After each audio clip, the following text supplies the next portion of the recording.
선조에는 천주교에 대해서 어떤 입장이었을까요? 상당히 관대했습니다. 너그럽게.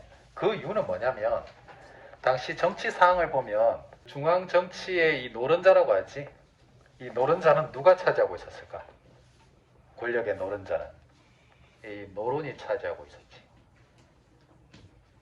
맞지? 그러면 누구는 소외되어 있었을까? 그렇지. 이 소론과 남인들. 특히 정조의 아버지였던 사도세자, 이 노론들, 특히 이 벽파를 중심으로 죽였단 말이야. 특히 이 노론들이 앞장섰습니다. 당연히 정조 입장에서는 탕평을 한다고 하겠지만 주로 누구를 좀 키워줄까? 당연히 권력에서 소외되어 있었던 소론과 남인들 중심으로. 그래서 이 남인들 중에서 천주교 신자들이 참 많았습니다. 대표적으로 누구 혹시 기억나니? 바로 이 정약용 집안입니다. 이 정약용 집안 자체가 천주교를 상당히 많이 믿었었어.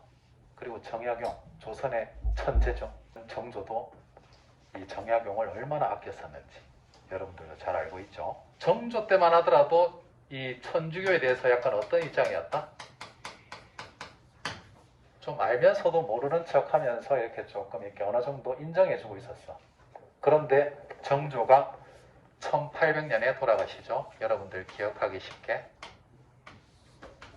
그 다음에 왕이 된 사람이 누구야? 정조의 아들이었던 순조. 근데 몇 살? 11살입니다. 초등학교 4학년인데 뭘 알겠어. 맞지? 이제 좀 불안한 느낌이 들죠? 이제 누가 좀 설철했을까? 이 순조의 장인어른. 바로 김조순이라는 사람인데 바로 그 유명한 안동김 씨입니다. 김조순. 왕의 장인 어른으로서 이제 중요한 역할을 하려고 하겠죠. 그런데 또 이 순조한테는 또 중요한 어른이 있었어. 누가 있느냐? 자, 정조의 할아버지가 누구지? 그렇지, 바로 영조입니다. 와, 영조 진짜 오래 살았죠. 80 넘어서까지 살았으니까.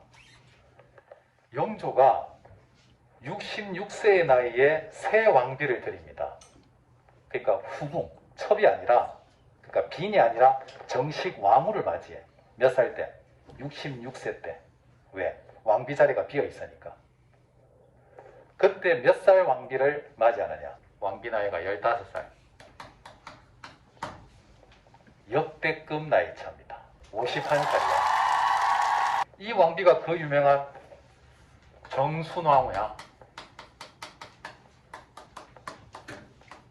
바로 정순왕후 김씨. 혹시 들어봤는지 모르겠네.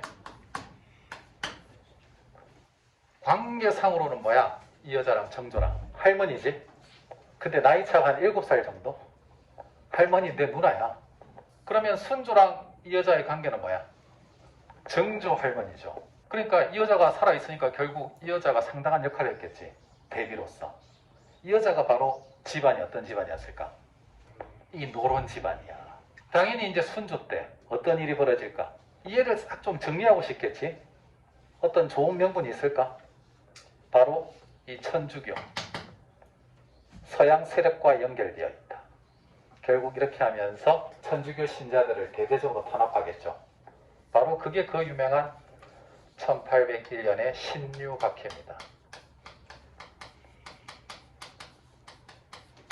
이러면서 이 남인들과 소론들이 대거 유배를 가거나 처형당하거나 그러면서 더욱더 이 노론, 특히 이 노론 중에서도 이제 특정 가문만이 권력을 잡게 되는 세도 정치로 빠져들게 되는 거예요. 이해됩니까? 그래서 정조 때는 천주교에 대해서 어느 정도 관대한 태도를 보였으나 순조 이후에는 여기서 보수 세력이라고 하는 것은 특히 이 권력의 노론자, 바로 이 노론들이 권력을 잡게 되면서 이제 천주교에 대해서 대대적인 탄압을 가하게 됩니다. 알겠습니까? 이렇게 통으로 이해하게 되면 이 부분을 여러분들이 쉽게 이해할 수가 있습니다.